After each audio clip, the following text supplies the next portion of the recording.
Well, welcome. I'm your host, Robert Wilson with Cowboy Wisdom Podcasts. Tonight, we're presenting 7 ways why life gets in the way of life. I liberated me from me to understand by admitting life gets in the way of life.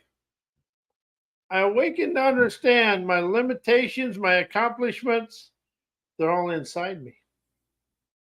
But however, what I really awakened to is when I set an intention, a goal, a plan, a trip, anything.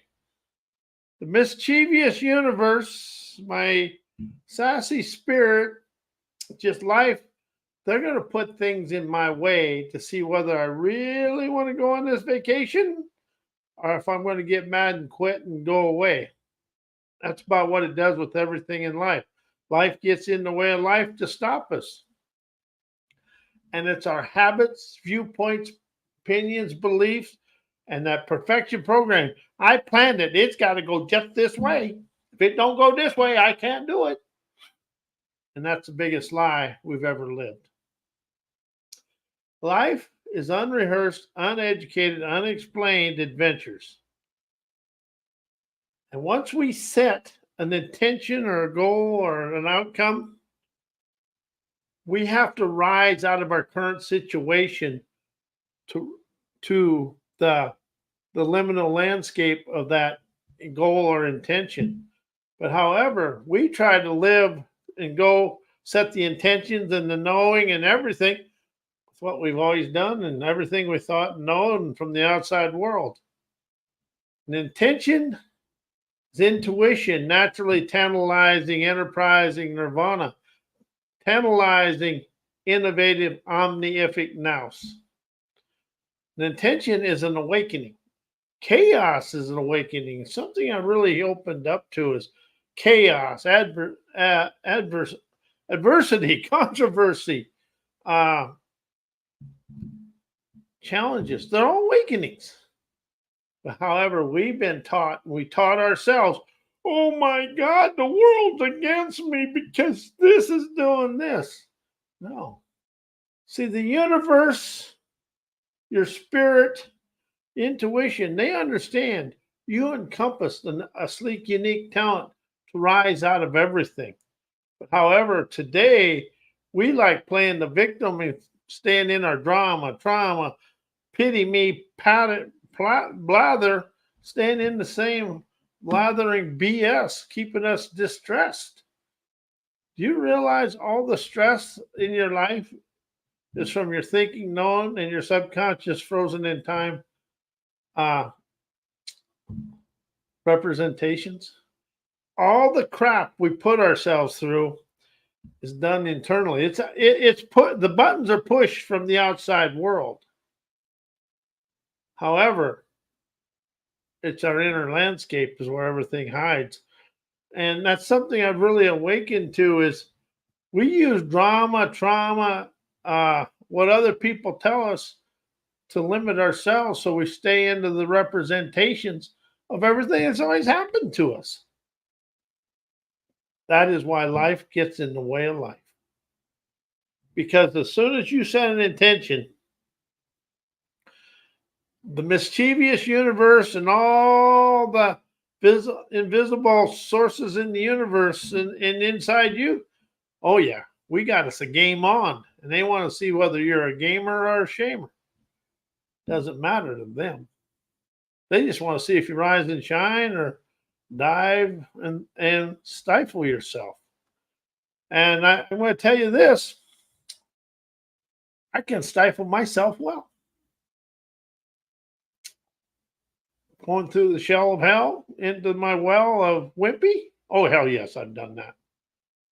But it's really about understanding. Every time something unsavory or unsettling happens in the physical world, that's an awakening in here. But it's really the unsettling and all the discomfort is in here. That's what really opened me up to this when I really discovered my sovereign liberation is liberate me internally and I'm forever liberated from me. So you're not trying. See, we try to change the outside world or create it or heal it. If you stay inside the the realm of change, heal, create, transformation, and forgiveness, you never get out of the many movies of mocking yourself about yesterday. You really never get out of the yuck of the suck of life. Just the way it is. But when you open up to understand whatever is happening in the physical world is entertaining your inner landscape to be the megastar of your liberating movie of energized gumption, appreciating sassy tenacity, aggrandizing the rebellious tenacity of yourself. You got to be a little bit of a hellraiser, daredevil, rebellion, troublemaker to rise out of your current self, because them habits, they're latched and attached and keep you into your comfort zone. They're latched and attached to that comfort zone. And see, that's why if you look at the world today, we're latched and attached into our ancestors' comfort zone. Chaos, war, all this stuff. And we think we'll have a war on drugs. We're going to have a war on cancer. We're going to fight cancer. Them words right there keep the subconscious mind fighting it. But what if you say, I liberate the cancer, dissolve all the crap in the world? See, we're never about liberation, dissolving, sovereignty. We're about war, fight, and the calamities of life. And that's where life gets in the way of life, because we're always trying to fight something, be at war with something, because that's what we understand. That's what we've always done. And something else I want to share with you: never make a plan. Plans are bland, because once you make a plan, your viewpoints, opinions, and mindset, and everything you always done, everything you think and know, is latched in your comfort zone and limitations, and your camouflage barriers and blockages. Are you open to setting an outline, a defined outline? Just I outline it. This is my accomplishment, and everything in between is going to open up for me to question myself out of my mundane way of life. But how is the world stuck in the mundane media way of life? We are so trained, brain trained to follow, it's actually uncomfortable to lead. I understand that in my life, because when I used to do this or that, I'd go, oh no, I'm going to step on somebody's toes. Well, if you ain't irritating somebody to rise, and somebody ain't saying some ridicule or criticism to you, you're living inside their comfort zone. And right now, the world is living inside the comfort zone of corporate America, the media, and what other people think. And it stinks, because you can really smell the melancholy muck of what's going on. But when you open up to understand life gets in the way of life, you liberate internal fervor every day, realizing life's invitations foster emancipating events, encounters, and out of everywhere dares to open up your debonair flair to show for you effortlessly through life, because you're listing your way to the promised land. And that's something I really opened up to this. An outline over a plan, you ain't stuck in all your mindset, viewpoints, and everything you always done. Because when you set a plan, that mindset latches onto it. And whatever that plan says, you're afraid to rise above it or question it. And I've witnessed that on many things I've done in my life. And this is the one that really sticks with me. I was working up in Quincy, Washington at a data center, and we had cords strung out all over the ground. But with a couple cordless bandsaws, we could have got rid of the cords. And so I asked the contractor, I said, can you bring in some cordless bandsaws?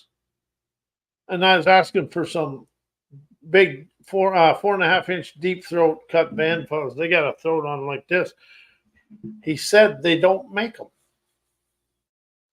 I just said, okay. But what he didn't know is I worked for that company in another job and they got a warehouse full. See, that's what a plan does. It makes you too stubborn to rise out of everything you always done. And that's really, when you set a schedule or a plan for the day, and you say, this is what I got to do and what I'm going to get done, I want to be busy and productive, you're going to go into the mindset as soon as something arises that takes you off schedule, you're going to get mad, frustrated, and start blaming, shaming, and then you're going to start cussing. Well, pick me, I've done that. But when I opened up to understand, whenever something arises out of the ordinary, step back, take a breath, get silent, ask some questions, and allow a few minutes to pass by, and you're going to find out there's a better way. That's something I've really opened up to. People are afraid of the better way. And there's always a better way. But of course, hard-headed me, if I couldn't go 300 miles an hour, that wasn't going to work. And I got in more trouble with myself by trying to be in a scurrying and a hurrying rather than go at a steady pace of percipience and poise. Something I'm really starting to understand is poise shuts off the noise within me.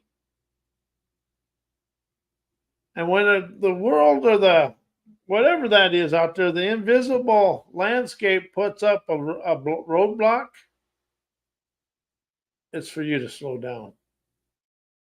But we're so thinking, we got this, I can think my way through it. Well, you may be able to think your way through it, but you end up in the stink of your own stench because you're in the bench of your own BS. Pick me, I've done that one many times. See, the thing I'm really starting to understand about life is that invisible universe or the invisible gurus out there, they like playing games of sorry boogers. They like to see whether I'm going to get mad, dance, prance. But they don't really care if I get mad. In fact, they laugh at me when I get mad. They don't do it out loud, but once you understand what's going on, they laugh at you. So, and you know what's sad? Well, not sad, but what's out there, you can't make fun of them back because they always win. The invisible innovators of the world always win. But however, you're the bigger winner when you listen to the wisdom, insight, and natural clarity of what they're showing you. See, the universe never tells you. It shows you through premonitions, the way of life, and it always shows you through listening to the enterprising energy of yourself. If we understood how awakened and enlightened we were, we'd all be dancing on the moon and on the stars today. We just stroll up there and get chauffeured up there and dance on the stars. We have the spirit, tenacity, appreciating the rebellious energy. But the biggest fear we have in the world is of our own talents, our own ingenuity, our own wisdom. And I discovered that, several years ago. But the thing I am the most challenged with is my own talents. And really rising out of the sheepleness of my socialized, self-taught torment. Because, what if it does this? What if it does this? And then I stress out rather than just experience what's in front of me. That's something that's really an awakening. Just experiences what's here. And you will rise out of the past through your daily events and experiences. Because them are there to liberate you from the past. You start communicating and questioning your present moment, uh, chaos, challenges, adversity, and controversy. You're going to discover that is the same thing that is occurring, similar to what happened some other time in your life. So now that brings the past to present moment. And it's questions, listening, and trusting your own innovative inventor's curiosity.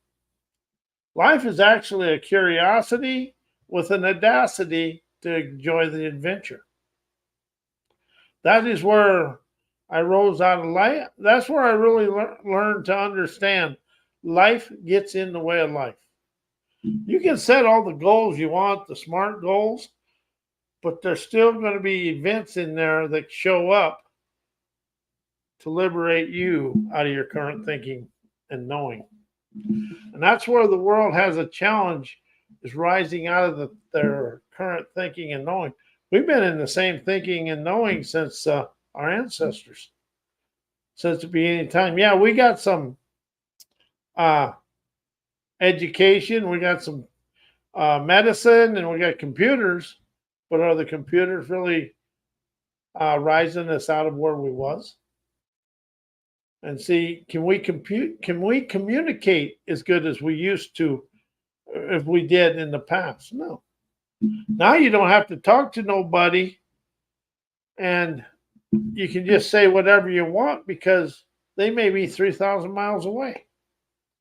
But somewhere along the line, karma is going to step in here and give us all a liberating education with some trend-setting savvy to rise above all this. And see, something else, Irina, when I set an intention or goal or an outcome, it instigates detours to take a different direction, to stop in silence, do an about face, because my mischievous spirit, the roguish riddles, and the mystical messes, and my daily dances of sovereign liberation of my now born autonomous expansion is occurring right in front of me. See, life occurs right here. You know, all around us. It's about listening to this. What occur does, it opens conscious clarity, unleashing revolutionary revelations to quiet our inner landscape, to color our subconscious scenery with our dreamers' paradises. If you take the word mind out of your life and use the word scenery, it allows you to move forward. But how is your life staying the same? That's something I had to really, I awoken to in 2009. Because I was doing all the things all the self-help gurus and the personal growth self-improvement gurus said, and I was going nowhere. So when I opened up and understand, expand over change, energize over transformation, and innovate over create, and liberation over heal, I started taking out the mini movies and opened my panorama freedoms of now. See, that's the thing about self-help personal growth to me and all the gurus that never liberate you from the past. It's I liberate me from me to experiences my here and now with natural optimistic wisdom. And when you listen for the wisdom of your situations, you'll forever rise onto that liminal boulevard paved in gold bullion to show you a better way of life. That is one thing I really want people to understand. When you listen, you're grounded in the Earth's magnetic airwaves, and you're magnetizing the universe's breezes of abundance. That's what I call this. That's what cowboy wisdom is. It's grounded in Mother Earth's airwaves, feeling, witnessing, and hearkening. Outlaw optimism, omnipotent prowess, trailbreaker, innovative, maestro, ingenious, sassy moxie, with an F off that audacity. Because you got to really be secure. You got to be sovereign internally. Sovereign's unattached and uncontrolled by outside sources. And liberation just rises you up above your current thinking, knowing, and opens up the wisdom to flow from the ground to you, through you to the universe. And see, there's something else. When you awaken and aware to appreciate your life, experiences, encounters, and events with gusto, gratitude, venturesome vigor, forthright fortitude, magnificent foresight, hard chutzpah, and soul sapience, campaigner's curiosity, adventurer's appreciation for my sleek, unique talents, titillating my trailblazer bravado, to ride my Mustang Moxie through life with the greatest of ease. Something I really want to open up here. There's always a better way. You know, you make a plan, anything, you make it and you get it all written out and you got it to where you think it's absolutely perfect. Just ask the question, why is there a better way? All that does is take away the stubborn and hard-headedness. And when you accomplish something, the first words are, that's easy. Because chaos and challenges and adversity, controversy, and your viewpoints, beliefs, opinions are your stubborn thinking and hard-headed knowing that keeps you there. All anger is stubbornness, because you're afraid to communicate and ask questions to move on. So you just get mad and hope everybody leaves you alone. Oh, that was one of my favorites, and I was good at it.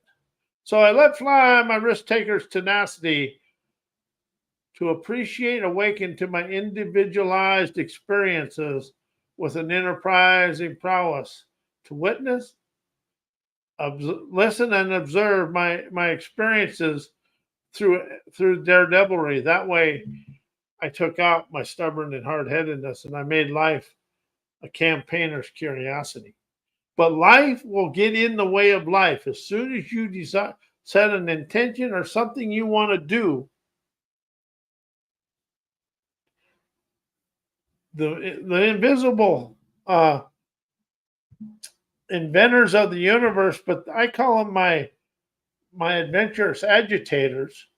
They're going to do something to irritate me, so to knock me out of my comfort zone. And they like it when they bump me out of my comfort zone. They like to watch me do the tizzy dizzy dance of delusions. Yeah, I know they're sitting there watching me, the ornery little.